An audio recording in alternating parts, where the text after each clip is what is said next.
Niambie, nini kinachoendelea hapa? Baba, afadhali umefika haraka sana. Ismaili, naomba uniambie ukweli wako kabla hujazungumza porojo zako hapa.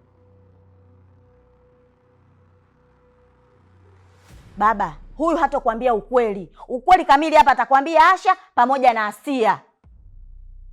Naomba waiti. Sawa.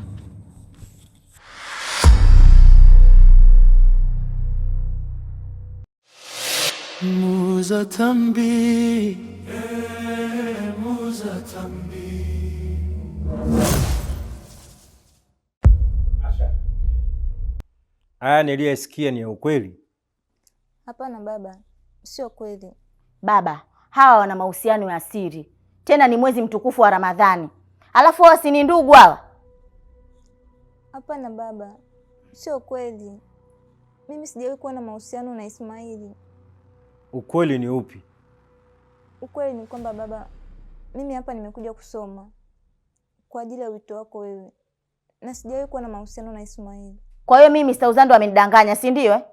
Baba, Mr. Uzando anasema ukweli. Na kama hawa watu wanabisha, basi tumuite Mr. Uzando hapa hapa. Kwanza subiri kwa. Ismaili,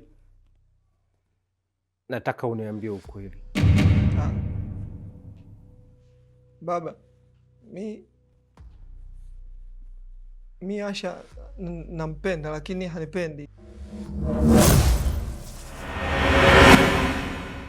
Unampenda? Lakini mimi sijawahi kuwa naye. Ila tu nilimfuata mara kadhaa. Ulimfuata kivipi? Aliniforce huyo baba. Nini? Alijaribu kunilazimisha penzi na si mara moja. Hapana, mimi sijamlazimisha. Nilikaa kimya kwa heshima yako baba, kwa sababu sikutaka kuvunja heshima ya nyumba hii.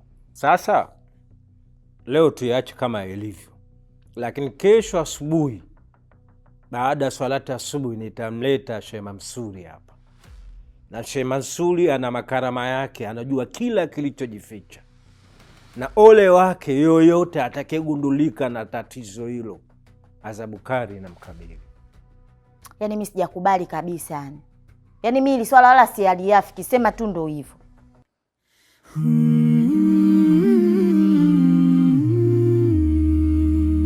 Apitapo mitani hakusanya vingiani kuvitia mokapuni. Uledi, Kidimole. Yes. Hapa zoezi linalofuatia ni juu ya Mr. Uzando. Mr. Uzando anafanya biashara ya kuuza tambi. Lakini kuna ishu nyingine anazifanya ambazo zipo nje ya ile biashara yake. Sawa? Yaani anaacha kufuatilia biashara yake ili apate pesa za kumwezesha katika maisha yake. Yeye anafuatilia siri za watu. Ndio amefikia hivyo. Ila kitu kimoja Mr. Uzando mimi nachomshangaa kitu kimoja. Ile mavazi yake yale anayovaa na zile tambi anazouza ni vitu vitu tofauti. Kwa sababu kile ni chakula. Chakula anakula binadamu. Ushanielewa? Sasa na mavazi yale anayovaa mimi na wasiwasi yule kama sio na misukule yule. Hapana, sio misukule. Watu kwa design hiyo huwa ni watu ambao wanatumika. Umeona eh? Unaweza kumkuta mtu amevaa nguo za ajabu ajabu, sawa? Anakuwa kama chizi haeleweki, lakini ana mambo yake ya siri anayofanya. Jongo kinachonishangaza mimi, Mr. Uzando kitendo cha kumfuatilia mpaka Sheikh Rashidi. Umeona sasa? Mtu kama huyo ni kumchinja na kumtupilia mbali tu. Kiongozi, achinjwe? Ndio, achinjwe kabisa. Hana faida. Hilo tumemaliza. Sawa, kingine. Issue kesho. Mida ile ile. Msizengue kama siku ile. Sawa, tumeelewa ile swala. Tumeelewa sawa. Basi hamna shida.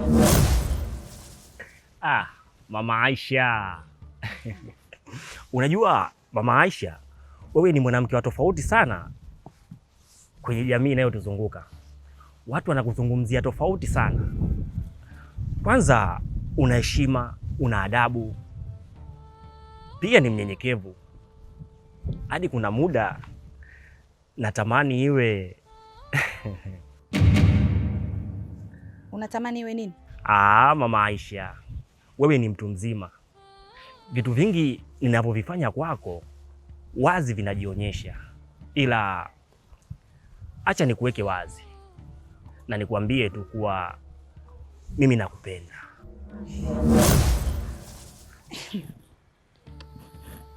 Sheikh Rashidi, ujue na kuheshimu sana alafu isitoshe mambo yako nimeshasikia muda mrefu sana, lakini bado sijawahi kukushushia mimi wewe heshima yako.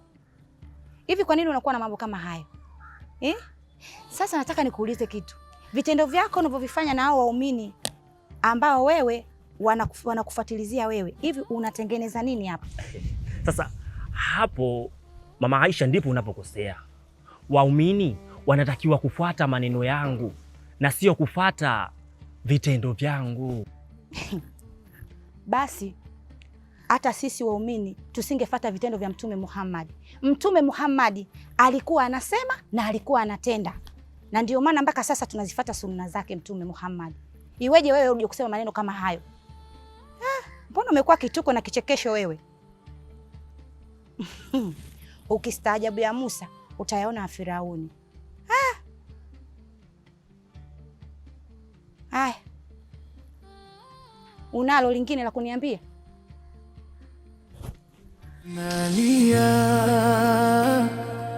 Nalia kwa makosa niliyotenda, naumia, najutia dhambi nilizotenda.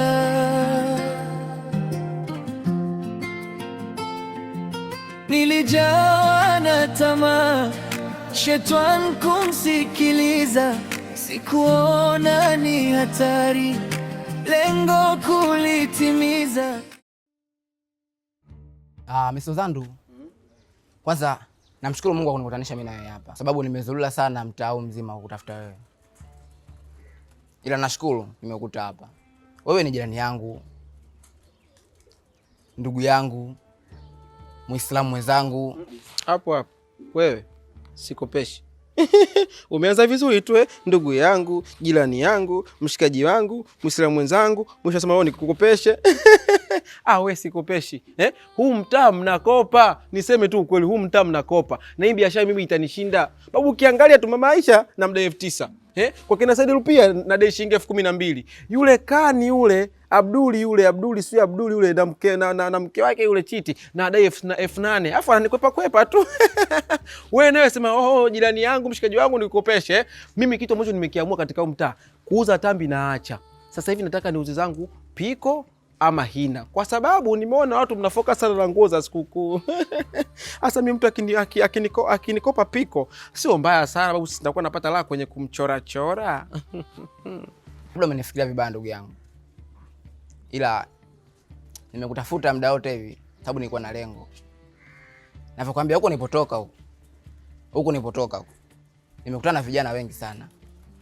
Bora angekuwa vijana wengine watu wazima kabisa. Mimi bado sijakuelewa wewe. Unataka kwenda Buza. Kwa nini unapitia Kigamboni, unarudi sui Kongoe, Marufiji? Hebu stretch in the moment. Yaani unaenda kwenye mada husika. Shida nini? Tatizo lako upendi mtu kumpa nafasi ya kuzungumza, ila unapenda tu kumwingilia. Sikuingilii tena kijana watu, sikuingilii. Sikuingilii kabisa. Labda nikwambie tu Mr. Zandu, sababu nakupenda sana jirani yangu.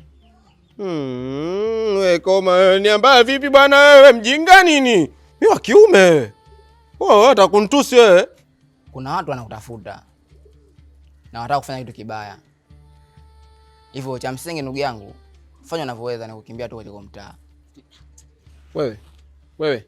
Mimi nilijua tu point yako ni hiyo. Kwa mimi Mr. Uzandu nikimbie mtaa eti kisa kuna watu sio wananitafuta, sio watu wabaya, sio na nini. Wewe sikilize wewe mtoto wewe.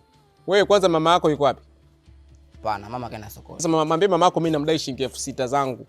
Mmepanga mbinu eti mumfukuze Mr. Uzandu katika huu mtaa, fedha zangu mzichukue. Wewe mjinga nini wewe? Mwambie mama yako namdai shilingi 6,000 yangu na arudishie 6,000 yangu. Mimi mtausi hami. Toka hapa. Kwenda. Enoka bana wewe. Na nakuja baadaye kuchukua hela yangu. Nenda zako hivi, pita zako hivi mbele. Ndio ondoka kwenye kaza vizuri tu ndugu yangu Muislamu mwenzangu. Mara sijui na nini, ondoka katika huu mtaa. Vitu vina mbinu hivi. Mimi mama yake Jaki kweli na kunifanyia mimi hivi kweli. Wakumtuma mwanae mimi nitoka katika huu mtaa. Oya! Nitaacha kuuza tambi mimi. Sasa hivi kila mtu anendai akiamuka kama muha. Masaa 12 niko hapo na kesha na yeye mpaka nafuturu hapo. Basi ni hela zangu wewe mjinga nini wewe? Nataka hela zangu mimi sikubali sasa hivi. Tambi siuzi. Hizi nakula mwenyewe, hizi napelekea wanangu. Kina Jaiva, Gilbert Swai, tupike tambi tuzile. Sasa tutampata huko mama yake, hata maswali kijinga huyu. Jinga nini? Muuza tambi. Muuza tambi. Wewe mwanangu. Hivi cha kubimbi atakuwa kapita mitaa gani yani? Mwanangu cha kubimbi Mr. Uzandu kama anavyomzungumzia nadhani taratibu zake na kazi zake nzuri unazifahamu. Yule mtu akuzunguka mitaani.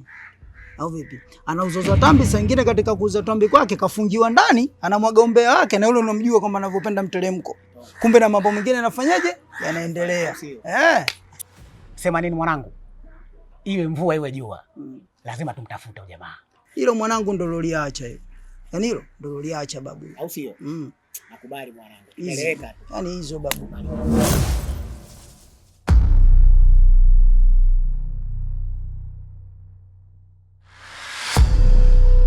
Achana nayo, wanajifanya na swali wengine ndo wambea wao mtaani. Wenzetu baba. Nakubali baba. Muuza tambi. Muuza tambi.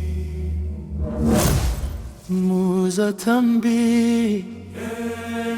Muuza tambi. Sauti yake mitaani. Muuza tambi.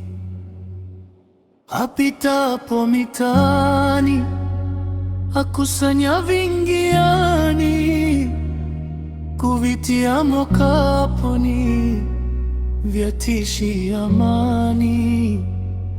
Muuza tambi, muuza tambi. Sauti yake mitaani, muuza tambi. Apitapo mitaani,